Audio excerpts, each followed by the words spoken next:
Hello everyone and welcome back to the 3T Path channel. My name is Giridhari and today we're going to be talking about the female divine concept in the Vedic tradition, in the Indic sphere. Now we're going to be talking about three more world-related aspects of the feminine divine in the form of Durga, Parvati, and Kali. And then three more transcendental aspects of the divine in the form of Lakshmi, Sita, and Radha. Now, I'm just giving very general overall ideas so you can guide yourself. And of course, this topic gets infinitely complex. So don't, it gets very detailed and there are different variations in different regions and different interpretations. I'm just giving you a very general concept so you can understand it in general. So let's get started. So first we have Durga. Durga is always seen with this more military, warrior aspect, and she's always carrying weapons in her many hands, and she's riding a tiger or a lion in fierce battle against evil. So Durga represents this battle against evil and the protection of the righteous.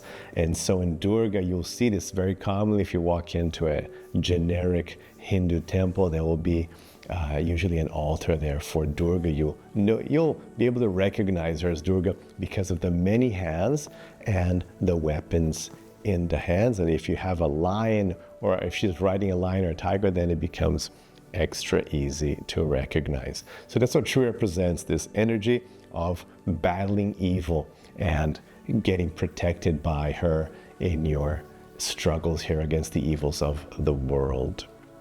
And the second aspect we have is of Parvati. Now, Parvati normally is seen with Shiva, but she is also worshipped separately as the representation of this material, this divine energy, of the divine Shakti in matter. Shakti is a female term in Sanskrit, in Latin languages as well. The word Shakti, energy, is a female word. And so you had developed, there's this tradition called Shaktiism, where you have the focus is on the energy, on this female aspect of the divine. So there's a whole Puranas dedicated, temples. There's a whole aspect of Vedic culture dedicated to the worship of Shakti, as opposed to the worship of the Vaishnavas had worship the different Vishnu incarnations like Krishna, Rama, Narayana, Vishnu. And the third group were the Shaivites, the ones worshiping Lord Shiva. So you had these three main kind of like monotheistic lineages you can identify in the Indian sphere of Shaktiism, Shaivism, and Vaishnavism. So in this line of Shaktiism, you have usually Durga being worshipped, but also Parvati represents this Shakti, this energy, sometimes seen as like the representation of all material energy. Sometimes Durga or Parvati, they're seen as being the kind of like in charge of the prison of this material world. So you would, pray to this great power to help you deal with this struggle of being in the material world. But Parvati then is more motherly though, more of a nurturing aspect. And there are temples dedicated exclusively to Parvati, though normally she is associated and seen and worshipped together with Lord Shiva. Now, the last one of these three energies of Shakti, of manifested in the material world, is Kali. And Kali is very ferocious. Kali is this heavy, ferocious, destructive energy to destroy evil, to transform the world. So Kali is seen with many hands, many arms, many weapons, and always like a very fierce expression on her. And she's usually portrayed as being dark blue as well, and sometimes with a garland of skulls. So this kind of very intense, destruction, but destruction of evil. and the protection of the goods, the transformation of something bad to make something good come along. Now, interestingly, with Kali, you have in the Puranas, in the Bhagavad Purana, for example, you'll see this, and in other Puranas, and you even have it in other traditions outside of the Vedas and Buddhist traditions. You have stories of Kali being worshipped by bands of evil men, like bandits, usually like groups of like gangs, like criminal gangs, would worship Kali with human sacrifice. So you'll see that come up, even though it's not completely accepted academically. It's there in the stories, so that's undeniable. In the stories, they do show up, where you have a group of bandits will try to find a nice male. Usually they would like to sacrifice males. They would try to find a handsome, male, strong, handsome male to take to the altar and sacrifice to the goddess Kali. But what happens in these stories that we have, for example, in the Bhagavad Purana, is that when this happens, Kali is not at all pleased and ends up killing those who were about to do the human sacrifice. Or she gets angry at the devotees, or her devotees trying to give her this sacrifice, which she didn't want. And there's even a story I read recently of, in the Buddhist tradition, same thing, a famous Buddhist monk who was traveling all the way from China to study in India, and he got caught by a group of, and this is like, this is part of his biography, so we understand this to be true. He got caught by a group of river bandits, and because he was young and healthy and good looking, they chose him. They were going to take him to be sacrificed to Kali. And so they prepared everything, and he was a very advanced Buddhist monk, so he was like, he was preparing himself. He did a deep meditation and went into a samadhi state. He said, please just give me a little. So he went into a deep samadhi state, preparing his throat to be cut in peace. But then when he opens his eyes, like they wake him up, they snap him out of his samadhi and say, no, we changed him. And it's like, what happened? So apparently, as he was about to be killed, this huge storm came up out of nowhere.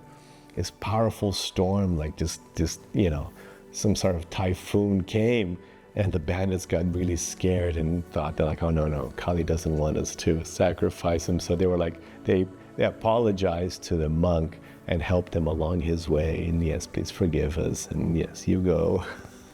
I go now.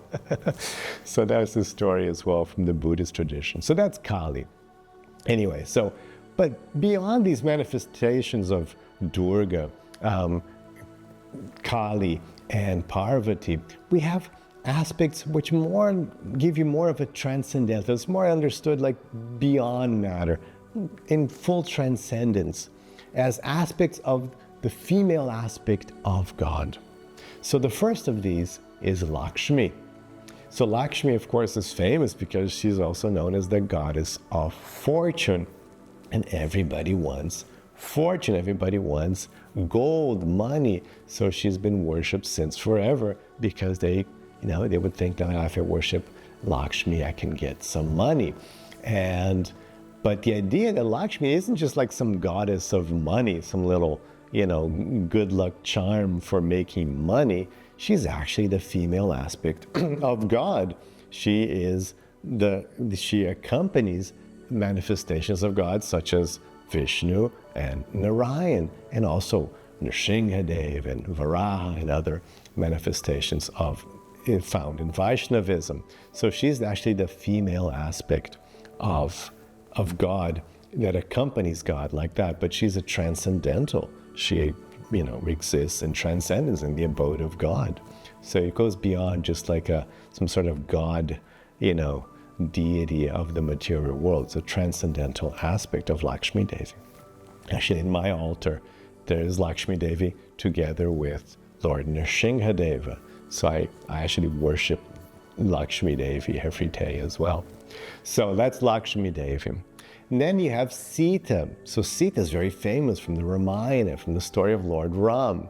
And of course, Lord Ram, he's a perfection of a human, the perfection of a king. He represents the very perfection of Dharma. So he's the model of perfect dharmic behavior. And he was he was a perfect hero, perfect king, perfect son, perfect husband. He's just like this perfect person because he's always focused on Dharma. And so, of course, Sita, she represents the same thing, this perfection of Dharma, this perfection of loyalty, of dedication, of just, fulfilling her role perfectly, in perfect Dharma. So Sita has this purity, this aspect of purity, absolute purity and righteousness. You get that with Sita. And of course, Sita is always worshipped together with Lord Ram. You'll see Lord Ram, Sita Ram. So you see in the altar Sita Ram. It's you'll see many temples with Sita Ram, and usually Lakshmi as well, Ram's brother, and then of course Hanuman, a Ram's servant, perfect monkey king, Lord Hanuman. So Sita represents this purity. Now lastly, we have to talk about Radha. Of course, I'm a devotee of Radha. This is in my lineage. We're all devotees of Radha and Krishna. And Radha, it represents absolute pure love, prema, absolute pure devotion, bhakti.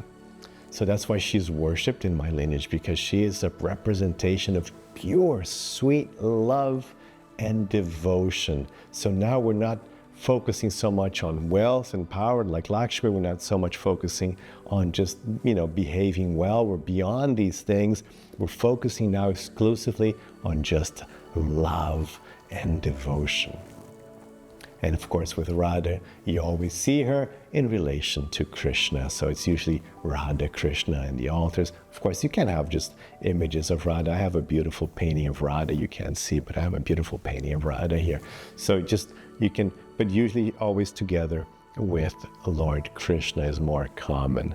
You'll see Radha, Krishna. So absolute devotional love. And as we worship Radha, then we can develop also this pure devotion beyond concerns of wealth, and of course going beyond Dharma, not following Dharma, but just like of course following Dharma, but beyond any concerns. Like once you've mastered and you've focused enough on Dharma, you can go beyond Dharma and focus on pure love and devotion, prema, bhakti.